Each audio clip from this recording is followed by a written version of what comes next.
Hello and welcome along to Mondo Chalavec Movies. My name is John and this is going to be my video entry to the channel Blu Ray Benn.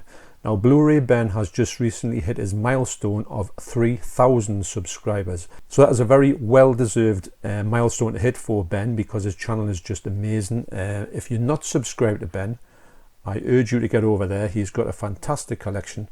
That's his channel there. I'll leave a link down below to his channel. This competition is going to run till the 1st of May. If you need to be quick to get in, I'm very late to the party in this one, although I've been meaning to make a video for the full week, but it's been a busy week. But I'll leave a link down, and you've still got time to do it because he's giving away some really great prizes, which you'll see in the video. And he's got a few things that he wants to know in this competition entry. So it's got to be a video entry only to Ben's competition, and it's got to be done well pretty soon actually. But anyway, I urge you to get over his channel and subscribe to his channel because I do find that his taste in movies is quite similar to mine actually, and I do find that when he pulls things out and talks about them, I can think to myself, wow, that's something that I really share a like for, and also his views on it is usually the same views that I've got. So anyway, the three things that Ben has asked for in this competition is going to be, so Ben has asked a few questions, and the first one is, whereabouts are you from? Now I'm from a town called Whitley Bay, which is in the northeast of England, and it is a coastal town, and literally just over there, well not just over there, but that way is the sea. And I have lived here since 1974, kind of. I moved up here from a place called Biker, which is a little bit of a rough area, in 1974. Well, I was moved up here with my family. Obviously I didn't move up here because I would have only been about 6. So then we settled in Whitley Bay in 1974, and I lived there until I moved out with my wife, and we bought a house in well, my future wife. We had got ourselves a house in 1989 in a place called Burradon, which is just up the road. We only got the house because it was quite cheap. We stayed there for 11 years, which is probably about 11 years too long. Never mind, you've got to start somewhere. And we always had the plan to make it back to Whitley Bay, which we came back to in 2000. Now Whitley Bay is quite, and we've been here ever since in this house. Now Whitley Bay is quite famous for a few things. I do think that the coastline and everything, used to have the amazing Spanish City Fun Fair in here, which I was very pleased to have worked in a couple of years. In my childhood I did spin the waltzer cars, which is probably one of the best things I've ever done in my life. I did work on the Dodgems as well. It was just absolutely brilliant, just thoroughly loved that. As a young 17-year-old, I mean, you're going to, aren't you? So there was a Spanish City, which is unfortunately it's now closed, but I got fond memories of that, and it's a really good tourist attraction area to come. There's lots to see and do, not as much as there used to be, but I think that's just due to the fact that the place has been sort of remodelized, and it's getting to be a little bit more of a so Whitley Bay isn't as touristy as it used to be, but it's still a great place to visit if you ever want to come here. And it's got some lovely surrounding sea areas, and it's got a lot of sort of historical landmarks around the coastline as well, which is it's a fascinating visit actually. Even though I live here, I do go and see them things probably more when my son was little. But that's a little bit about Whitley Bay.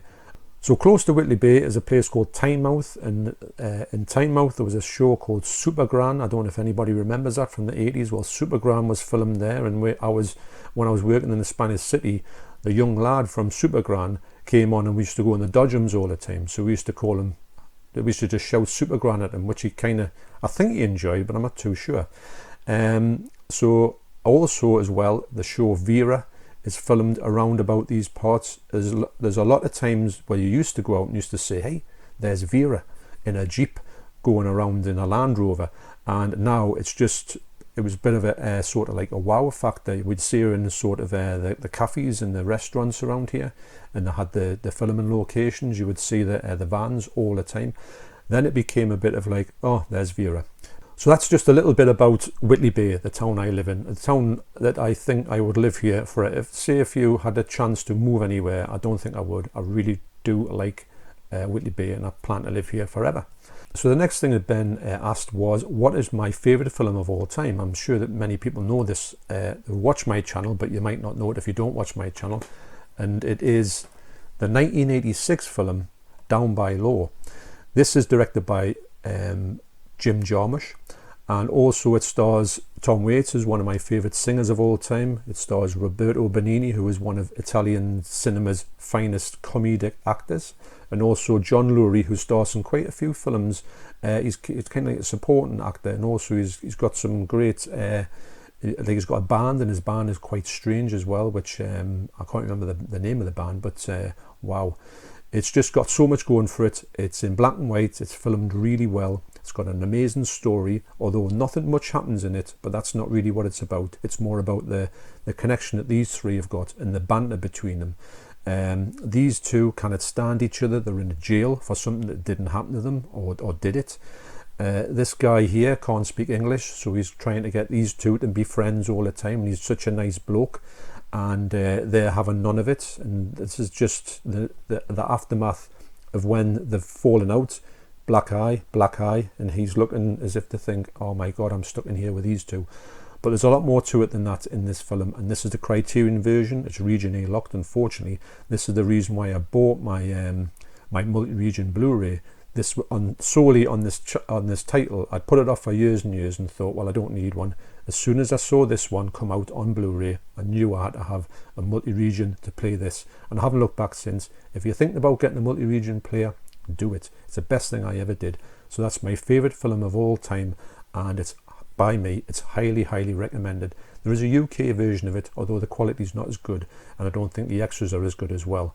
But if you can't, I don't even know if this is in print or not anymore. But anyway, down below, my favourite film of all time. So the next question that Ben asked was, what is my favourite TV show of all time? Now, second favourite show is The Office, the comedy, the UK Office, although I do like the US Office as well. But that's just come second, been pipped at the post by my favourite TV show of all time. And it follows on from a movie which I've got over there. It is This Is England.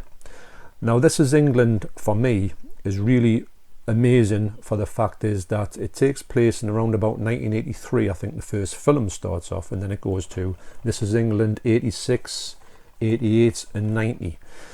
Now, for me, when I watched this film, it's as if, you see, in 1983 I was probably the same age as most of the people in this show, and also skinheads and everything were all out in them days. I mean, obviously I'm a skinhead now, not by choice, and this whole the violence, the menace on the street was real, and you know, if you're in the wrong place at the wrong time, you know, it was curtains.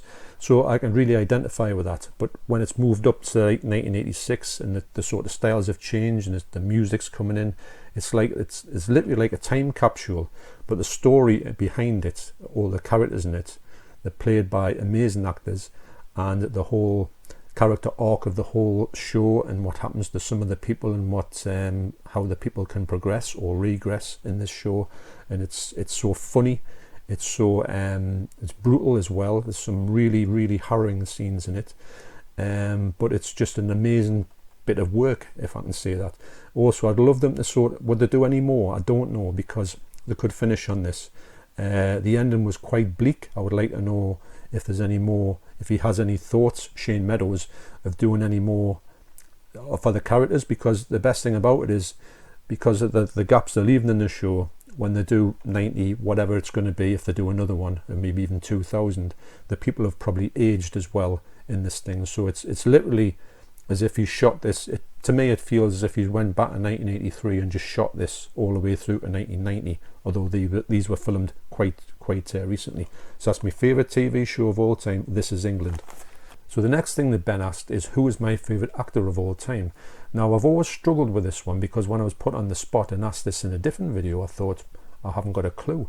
But I did side on the person that I think got me into sort of collecting most of his movies, although sadly, when I've looked, I haven't got that many, which I'm starting to put right by buying, especially on Blu-ray, because I think I had a lot on VHS, and they just never upgraded, you know, stupidly on my behalf, to the sort of Blu-ray or even 4K. And I'm also going to give a little bit of an honorary mention to somebody as well. But my favourite actor of all time, I would say, is Clint Eastwood, seen here in Kelly's Heroes. Now, this is a great ensemble film. You've got the team here, and it's a great film for that. It's a bit like sort of the Dirty Dozen, it's got that feel about it. You're invested in all of these characters. But Clint Eastwood, like he is in all of his films, is just really good. I can't get enough. When he's in a film, you know you're in for a good ride. I don't think he's ever made a bad film or a dud film or put in a dud performance. He's always the epitome of cool or tough, or just somebody that just plays great characters. And I do get a lot out of Clint Eastwood films, even the ones he directs as well, which I haven't seen that many of them, but the ones I have seen I do appreciate. So my favourite actor is Clint Eastwood. Also, I would have to say, as a sort of honorary sort of mention, I will say as well, Bruce Lee. I've had so much, the sad part of collecting Bruce Lee's films is there's only a handful of them, not even that. And he died far too young. This Game of Death, even though it's not his best film, I do love the Game of Death, the film, mainly for the fact of the end fight sequence when he's actually in the film properly, because he died when he was making this film, although it wasn't the Game of Death that he was making, but it was brought back as a Game of Death, and it was sort of had this other film tagged onto it. It's a bit of a mess, really. So that's Bruce Lee is up there with Clint Eastwood for me. Clint Eastwood is just like an actor's actor. His films are absolutely brilliant.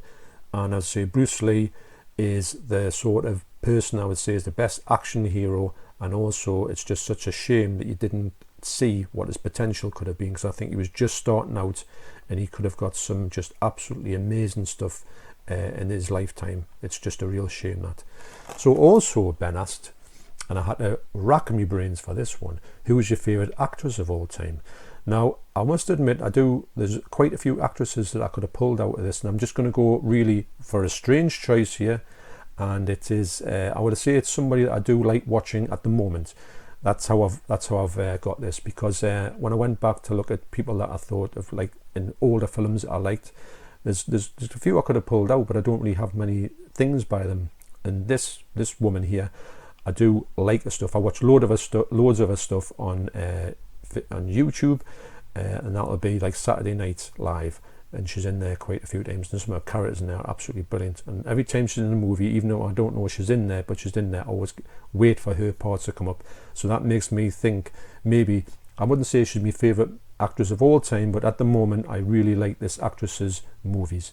This might shock you, and just wait till I explain, and be prepared for a shock. Right, settle down. So what I'm going to say is, it's Kristen Wiig is my favourite actress at this time. I think that the stuff she puts out is really funny. I think she's got such a unique timing to her videos and timing to her humour. I think she's a really, really watchable actress. Mainly she does comedies. I don't think I've seen her in anything serious, although I imagine she would do.